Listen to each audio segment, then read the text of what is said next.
My name is Aria. I'm 28 and I'm a freelance photographer specializing in lifestyle and travel content. This happened 6 months ago, and I'm still processing how someone I trusted could be so manipulative. I live in a gorgeous loft apartment in downtown Portland that I've been struggling to afford on my own. When I posted about needing a roommate, I got dozens of responses, but one stood out immediately. Zara Milan, 26. Successful Instagram influencer with 800K followers, always traveling for brand partnerships. She seemed perfect, clean, organized, financially stable, and rarely home. Her feed was filled with luxury hotels, designer outfits, and exotic locations. She offered to pay 3 months upfront and seemed genuinely excited about the space. "I love your aesthetic," she said during our video call, gesturing at my carefully curated background. "We have such similar taste. This is going to be amazing." Red flag number one that I completely missed.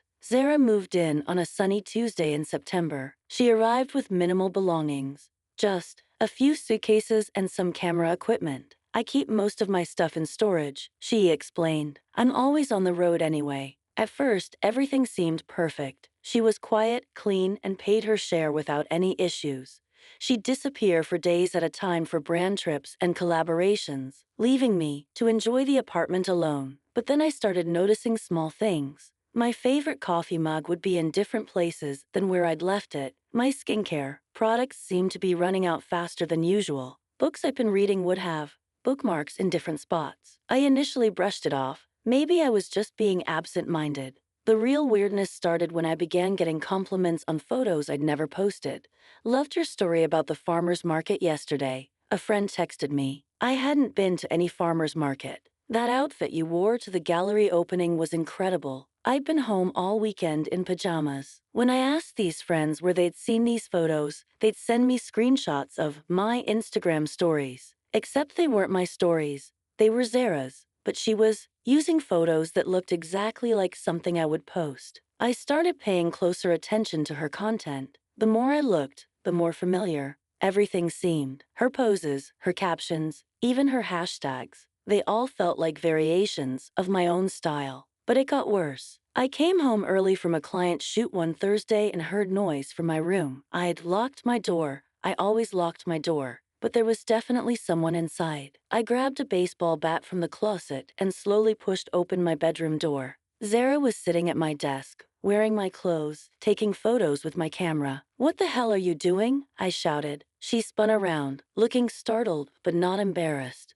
"Oh hey, I hope you don't mind. I needed some quick content and my camera died. I was just borrowing. You're wearing my sweater. In my room, taking photos with my equipment. I know how this looks," she said, calmly starting to pack up my camera. "But I can explain. I have this huge brand deal deadline and get out now." She left, but something in her expression wasn't right. She wasn't apologetic or ashamed. She looked annoyed, like I'd interrupted something important. That night, I did something I should have done months earlier. I reverse searched some of her Instagram photos. What I found made my blood run cold. Photo after photo came back with results showing they'd been posted by other accounts. First, travel shots from a blogger in Thailand. Outfit photos from a fashion student in New York. Food pictures from a restaurant in Seattle. Zara Milan wasn't just stealing from me, she was stealing from everyone. I dug deeper. Her brand partnerships were all fake. She'd been photoshopping logos onto stolen photos and tagging companies that had never worked with her. Her luxury hotel photos were actually from other people's vacations with the faces cropped out. But here's the part that made me physically sick. She'd been building a portfolio of my life to eventually replace me entirely. I found a folder on our shared computer labeled Area Project. Inside were hundreds of photos of me taken without my knowledge, screenshots of my social media accounts, copies of my client contracts, and even recordings of phone calls with my friends and family. She'd been studying me like a research project. The folder also contained drafts of posts written in my voice, planned content using my photography style, and a detailed timeline for transitioning the brand. She was planning to slowly take over my entire online presence, while I was none the wiser. There were also documents showing she'd been reaching out to my clients, introducing herself as my business partner, and trying to book shoots directly. I found emails where she'd been impersonating me, responding to collaboration requests, and setting up meetings. She'd even created a fake email address using a variation of my name. The most chilling part was a document titled Exit Strategy, where she detailed how she planned to manufacture a falling out between us, discredit me to our mutual friends, and position herself as the victim of my jealousy and unprofessional behavior. She wasn't just a fraudulent influencer. She was a sociopath who was systematically trying to steal my entire identity. I realized I needed to be smart about this. If I confronted her directly, she'd probably just disappear and start over somewhere else. I needed to make sure she couldn't do this to anyone else. I spent the next week documenting everything. I took screenshots of all her stolen content, saved copies of all the evidence from our shared computer,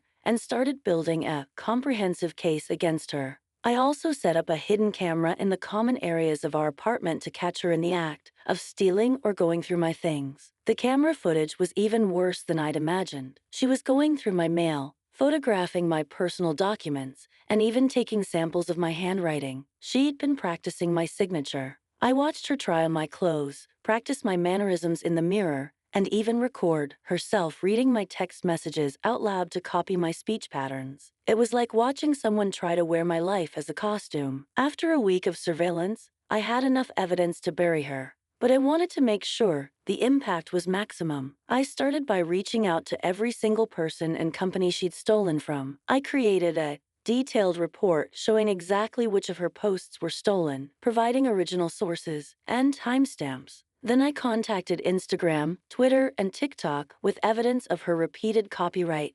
violations and impersonation attempts. But the real masterstroke was what I did next. I created a documentary-style expose video titled The Instagram Influencer Who Stole My Life. It was 45 minutes of carefully edited footage showing her theft, impersonation, and the disturbing evidence I'd found of her identity theft attempts. I included screen recordings of her stolen content side by side with the original posts, footage from my hidden camera, and a timeline of her increasingly invasive behavior. The video was meticulously researched, legally bulletproof, and absolutely devastating. I posted it simultaneously across all platforms at exactly 3 p.m. on a Tuesday, prime social media time. Within 6 hours, it had been viewed over 100,000 times. Within 24 hours, it had gone viral. The response was immediate and brutal. People started digging through Zara's entire online presence, identifying stolen content going back years.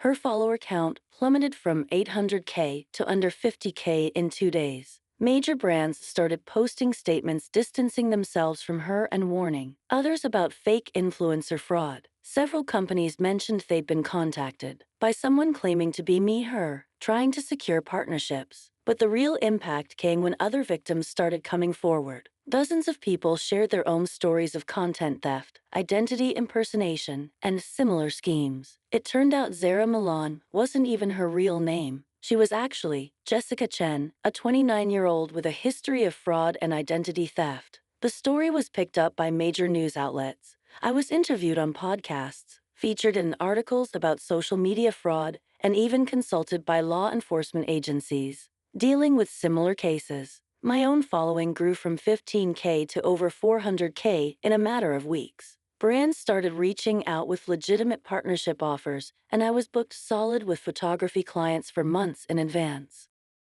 The documentary video was licensed by a streaming platform for a six-figure sum, and I was offered a book deal to write about the experience. Meanwhile, Jessica's world completely collapsed. She was evicted from our apartment, obviously, but it turned out she'd been running similar schemes in multiple cities. Law enforcement agencies in 3 states opened investigations into her activities. She was ultimately charged with identity theft, fraud, and copyright infringement. The victims she'd stolen from filed a class action lawsuit that left her financially ruined. But here's the part that felt like the perfect ending. She tried to make a comeback. 6 months later, Jessica attempted to rebrand herself as a reformed influencer who wanted to help people avoid social media fraud. She created a new account and started posting about learning from her mistakes and making amends. The internet destroyed her in less than 24 hours. Someone had created a bot that would automatically comment on any post she made with links to my documentary and evidence of her crimes. She couldn't escape her past, and every attempt to rebuild was immediately crushed by the community that had been watching for her return. Last I heard, she'd moved back in with her parents in Ohio and was working in a call center under her real name. Her digital footprint was so thoroughly destroyed that she couldn't even maintain a basic social media presence. The most satisfying part wasn't her downfall. It was watching genuine creators get recognition for their stolen work. My documentary had sparked a movement where people were actively helping artists and content creators identify and reclaim their stolen content. I still live in the same loft apartment, but now I can afford it easily on my own. I've hired an assistant to help manage all the opportunities that came from the situation, and I'm working on a podcast about digital identity and online safety. Sometimes I think about how different things might have been if I hadn't come home early that day. Jessica might have succeeded in her plan to gradually replace me. She was smart, patient, and had been planning this for months. But she made one crucial mistake. She underestimated how much I valued my own identity and how far I'd go to protect it. The experience taught me that sometimes the best revenge isn't just exposing someone's crimes, it's turning their attack on you into an opportunity to help others and build something better than what they tried to destroy. 2 years later, I'm now a recognized expert on digital identity protection. I've quadrupled my income, and I'm engaged to someone I met through the media attention from this story. Jessica thought she could steal my life and make it better than I ever could. Instead, she forced me to build a life so much more successful and fulfilling than anything she could have imagined. The best part? Every time someone searches for Zara Milan or Jessica Chen, the first result is my documentary exposing her crimes. She created her own digital prison, and I just provided the evidence.